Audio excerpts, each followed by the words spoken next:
Hey, it's Rachel Cooke, your modern mentor. I'm the founder of Lead Above Noise, where we help leaders activate performance and engagement and dial back burnout. Whether it's boot camps, keynotes, or pulse checks, we help teams achieve meaningful change. If that's what your organization needs, reach out today. And before we jump into today's episode, just a reminder to leave a review if you can swing it. It helps new listeners to find the show. Okay, so today I'm excited to bring you this interview with Bonnie Davis. Bonnie and I have a shared passion around infusing more humanity into the workplace, but she has actually built an assessment around it, one that you can take today for free. We'll link to that in the show notes. In this conversation, we talk about the role that organizations have to play in driving humanity at work, and we also talk about actions that we can take, quick, simple, and meaningful, at whatever altitude we're sitting at. There's lots of great insight here. I hope you enjoy. Bonnie Davis, co-founder of HuWork. What a pleasure it is to have you on the Modern Mentor podcast. Thank you for being here. Hi, Rachel. Thanks for asking me to join you today. No, I've been really looking forward to this conversation. You have done a lot of interesting work. I love following you, being connected with you on LinkedIn. You have a lot of insights and a lot of wisdom. And I know a lot of it is going to feel really tangible and practical for the listeners today. And so I am excited to dive in. Do you want to start with just kind of the two-sentence elevator pitch around what HuWork does? Only two sentences? No, I'm just kidding. Yes, I'd be happy to. Well, I'll start with the name. So HuWork, we got that as kind of a mashup of humans at work because we are really passionate about being human-centered.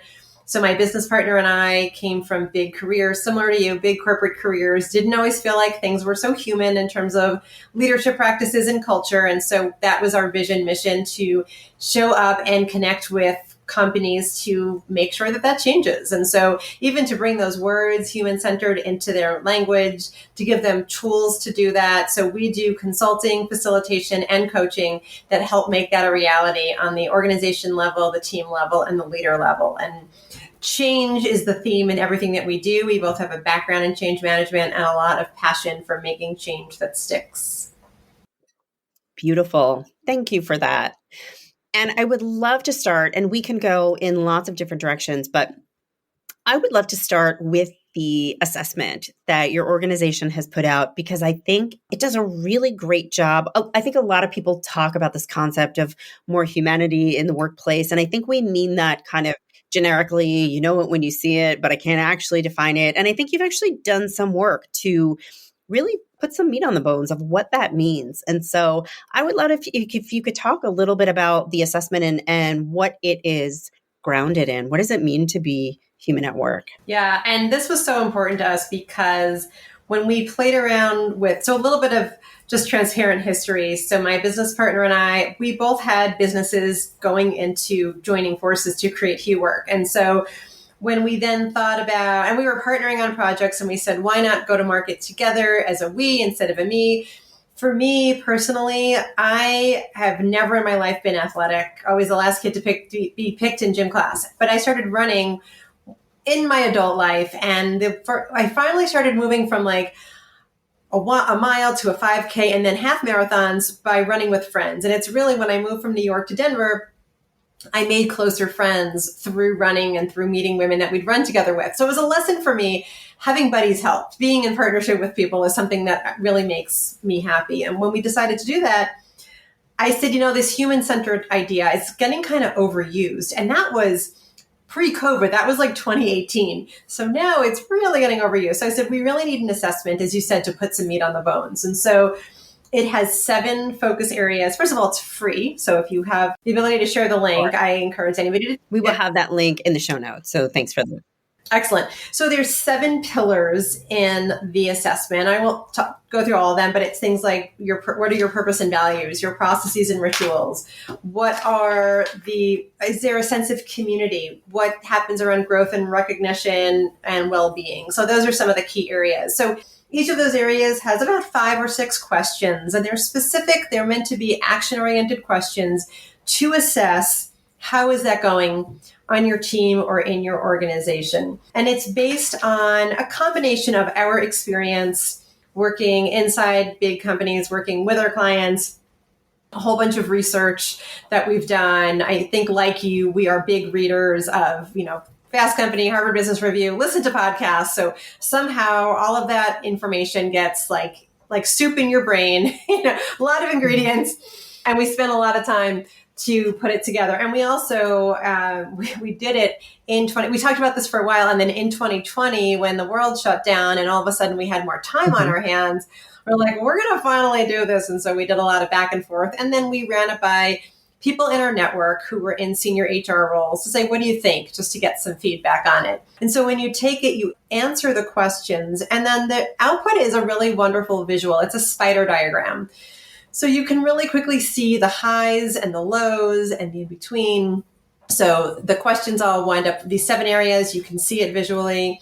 There's some lightweight tips in there. It's not going to change your life, but there's some lightweight tips that you get in your report. And then we have been publishing a series of articles on LinkedIn. So right now we're about halfway through that series, where each of those 7 areas, we are going deeper and we are providing quite a lot of actions and ideas and tips. Also collecting case studies, some mini best practices from companies that are doing these things well. So they really go together, the articles with the action and then the assessment to understand. And I really want to also emphasize, we don't want you to just look at your problem areas to fix. We want you to get really clear on what your company and your culture and your leadership style are doing well, because I am a strengths-based coach and I'm all for leaning into the good stuff and being more intentional about it and celebrating it. So it also gives you the highlights. Really nice. Thank you. And I want to dig into what some of those actions and behaviors and some of those insights are. But before we get there, I just want to ask, as I look at the pillars in this assessment, they all sound sort of delightful. But I'm curious if you ever experience any resistance from leaders who say, sure, purpose is important and culture is important, but it's really about results, Bonnie. And I'm not looking to make my company feel soft. I'm not looking to make it feel like people are on vacation.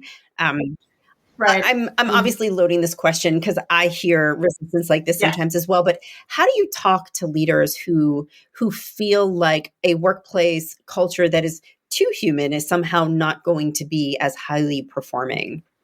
Yeah. Well, I totally agree. I think people that do the work that we do always get some form of that resistance. And I think when you have assessment results, the most successful leaders, they want to win. They want to score big. And so it's interesting to actually have the results and look and go, oh, well, maybe that is a problem if we're scoring low on purpose and values, for example, which is different than me saying, you know what you need to do in your company, CEO? People need more empathy. They just need more empathy and compassion. And that's where you get kind of sometimes the eye roll and the pushback. But when they actually see data and they actually see a score, a lot of them get fired up. And I wouldn't say you need to fix that because it's low. Of course, as a coach, I'm going to ask what's important about that for you. What are you noticing in your culture? And I'll say something like, the companies that you've been in that are most successful, tell me what having a sense of purpose and values has meant there. So it doesn't become a one-size-fits-all solution. It becomes I'm going to meet you where you are solution. If you don't want all those touchy-feely soft things, then that's not going to work, because if you're not supportive of that stuff, then it's not going to land for your company. So we find a version that works for them. And usually I haven't had the full pushback to be like, you know what we want to do here? We want to just get a bunch of robots. And I have to say, I think the buy-in for this has really improved, I'm going to say in the last year or two, because of AI. There are even some of those leaders who were more about results and the operations and the stuff and not the people part are like, whoa, people are afraid of the robots taking over. We're afraid of losing the human touch. Sometimes data helps with some of these leaders. You've seen it yourself. Trust is very low. Loneliness is very high. So I think that people who were more like what you're describing are getting a little bit more afraid that they need to do more to engage and motivate and take care of their people. Yeah. Are you noticing that? I'm curious. Are you noticing that too? That those conversations are easier now than maybe they were 5 years ago?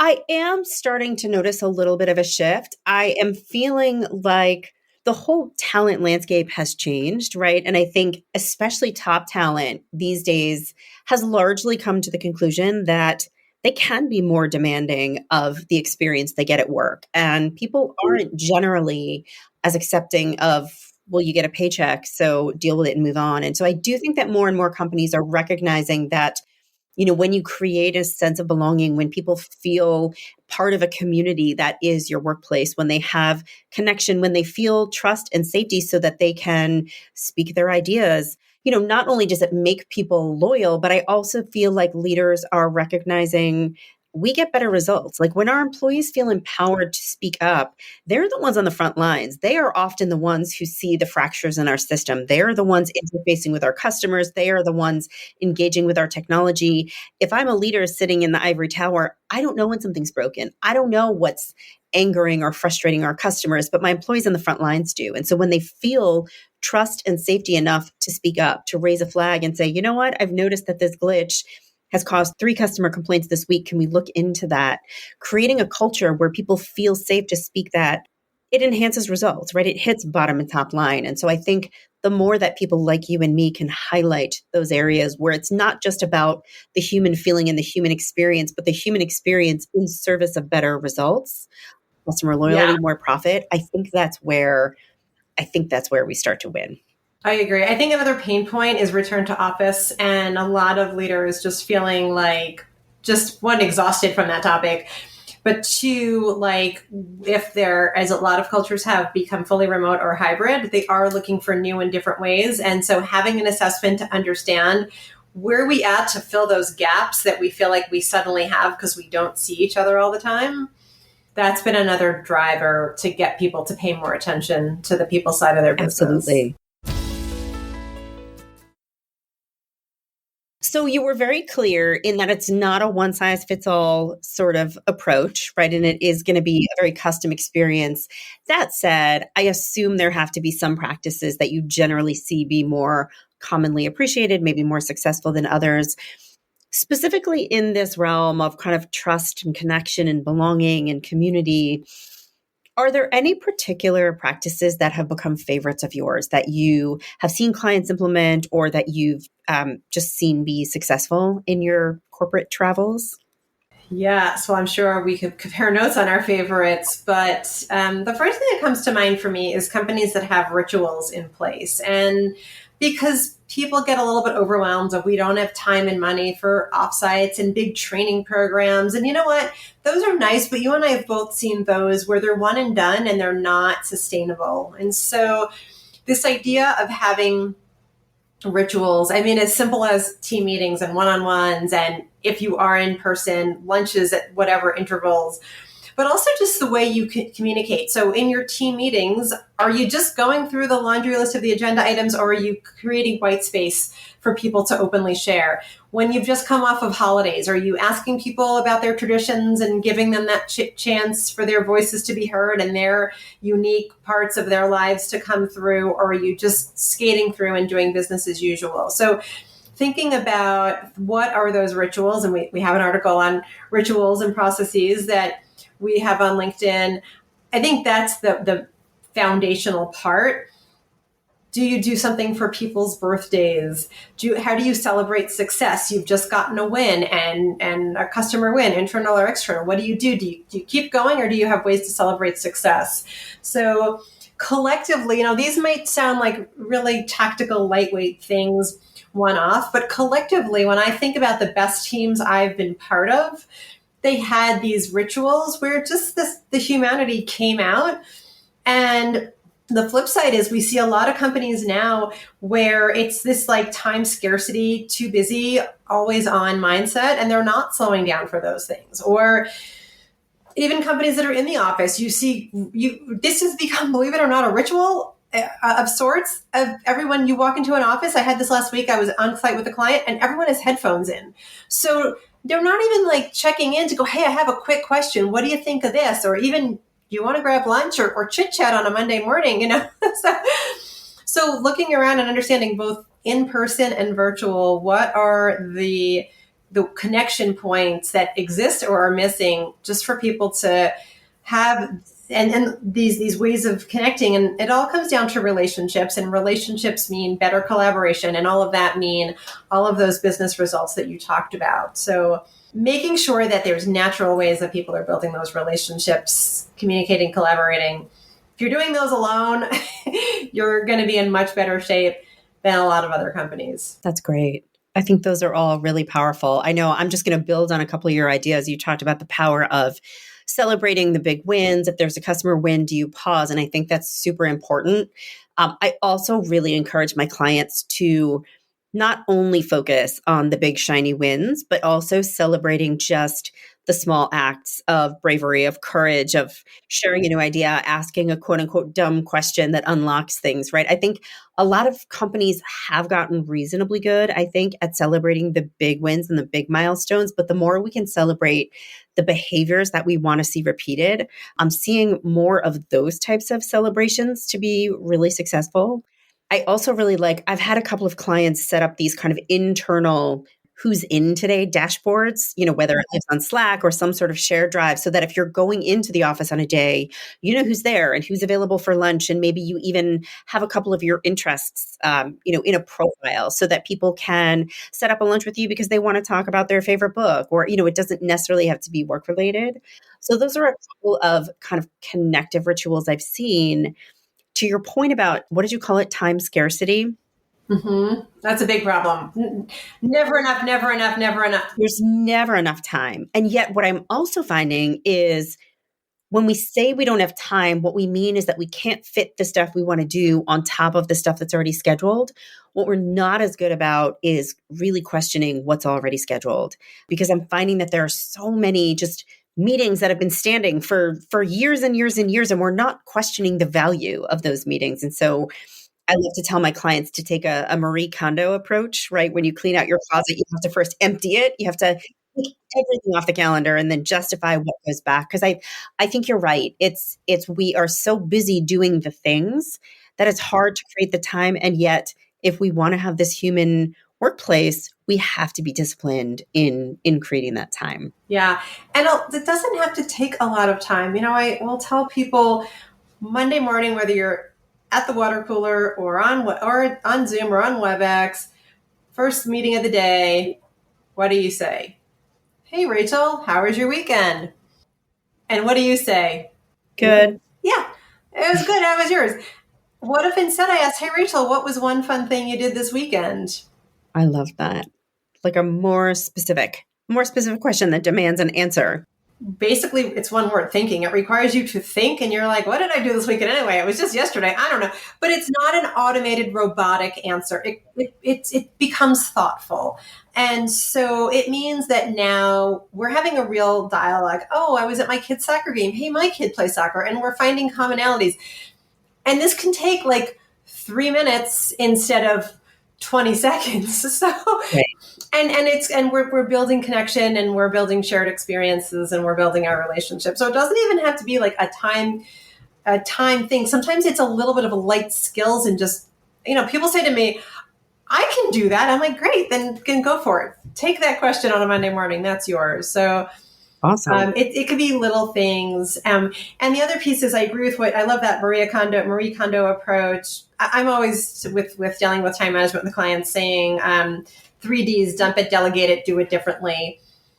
And often I can't dump anything. Delegation, well, my team is so overloaded. Well, then let's talk about doing it differently. And, that's we're not going to do 60-minute meetings anymore. We're only going to do 50-minute meetings. And that gives you 10 minutes to chit-chat with people between meetings, or 10 minutes to go for a walk, or 10 minutes to get that email done, or whatever. I mean, there's so many ways to do it differently.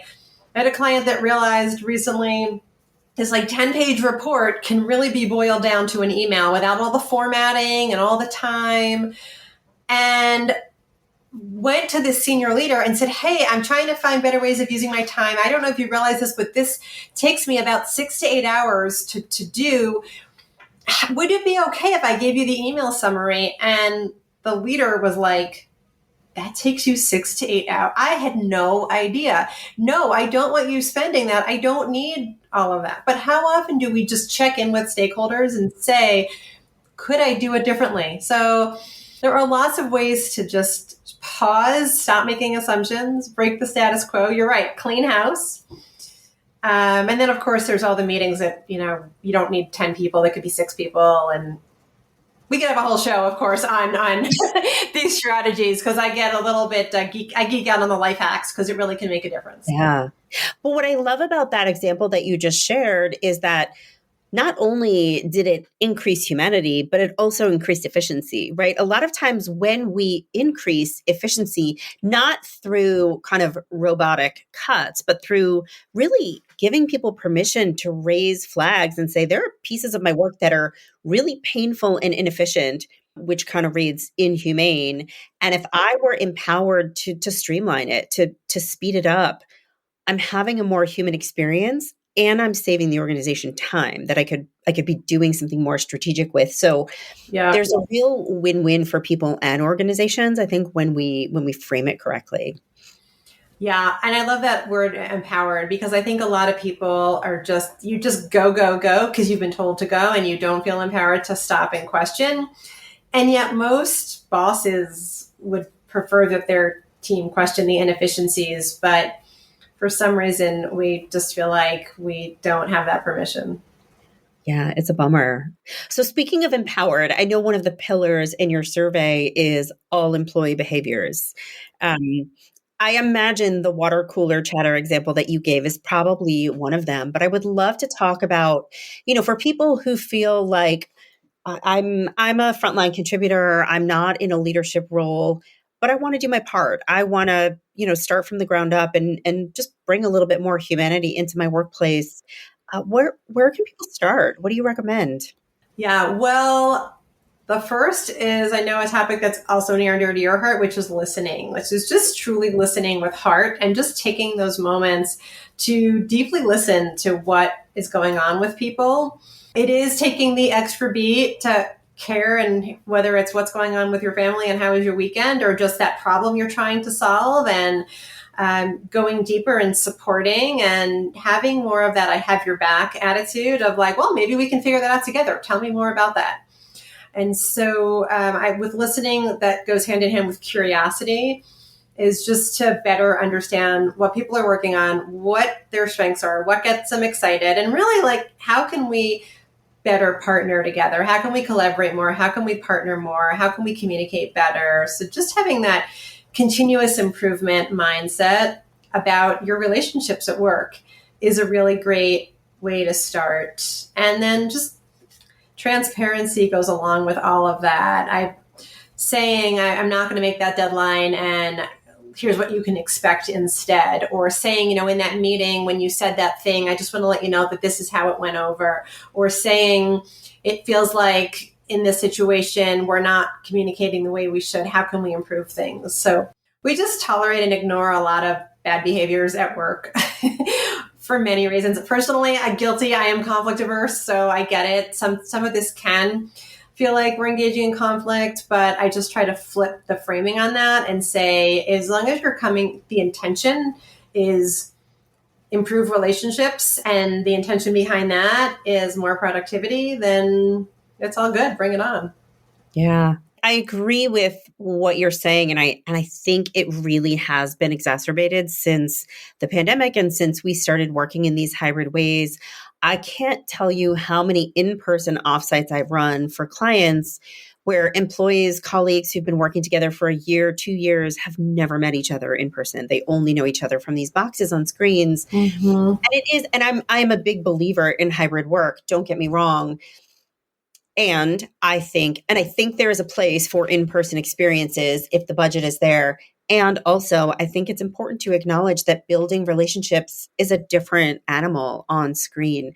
I think your point about curiosity is really well taken. I think being curious about somebody, but also being curious about what somebody may have meant. I noticed that people more and more are quick to make assumptions about, well, he said this, so he thinks that about me, and so he hates me and I hate him too. And I'm obviously being a little bit dramatic, but there's a lot of very quick assumptions being made rather than, hey, Bonnie, when you said that, can you just clarify what you meant?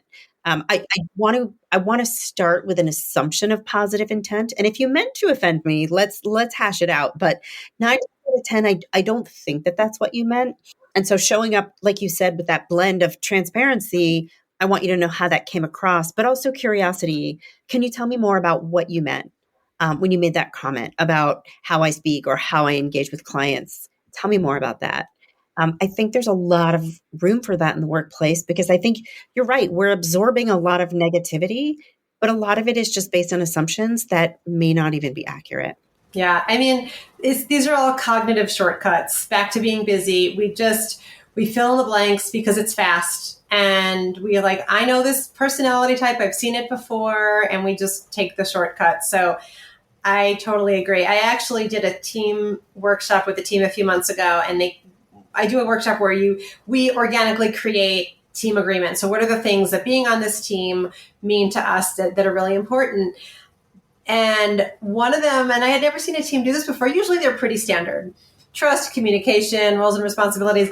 But this one team, they called out positive intent as something that they wanted to have as one of their team agreements because they felt like continuously that was the rub, that was the tension of like they were not giving each other the benefit of the doubt. And then when I checked in with them 3 months later, they had all these powerful examples of where that was coming through. And they realized, and then some of them were like, and I realize I'm doing this in my personal life, that I'm not giving people the benefit of the doubt. And so like talk about humanity, that was really cool that they had that aha and that they were going with it. That's a real win. So I want to ask you, selfishly, you stated earlier that you are a strengths-based coach. A lot of what I hear around me, and sometimes it's in my own head, we can tend to we're talking about kind of assumptions of negativity, but sometimes we are the worst with ourselves when it comes to some of these things.